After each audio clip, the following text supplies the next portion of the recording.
isbara la isma aqoonin waxa la igu caynayo idinkaan garta idin dhiibay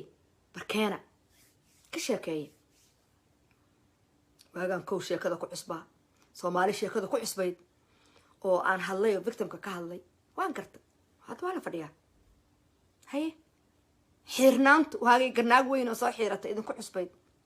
hadda waa la soo galay isaaq baxeebti igu soo celiriyay ha doonyi waa soo bateen أنا مركب كوينا صادقتي يا ساقي بقى يقولون مراكبي يصادقتي أوكي رجبت وحاي تارتا الله يدي السلامة يا قبل أن نقدم يسوى قبل وعلان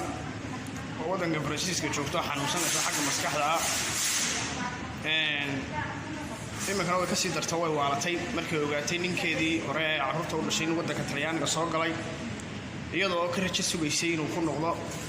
markuu ninkii magaranaysaa tuulina kugu noqon maayo waxay bilowdeen media ka caytanto inay isqaawiso in maryaha dhigato arinkana waxa ka dambeeyay maama malyuun iyadoo doonaysa inay soo saarto naaga badan oo isaaq way isqaawiya sida ceebta reerkooda uga hadho oo reer waliba naaqaawan uu yeesho waa qandaraas ay ku soo qaadatay in naaga isaaq ay waasho oo media soo wada fadhiiso iyagoo qaqaawan waxaan leeyahay abla isaaq ka waantooba naagta maama malyuun waxay wado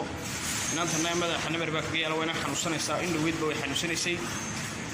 waxa la wada Soomaaliyeed la daawan waa inaan xanuunsanayso xagga dhimirka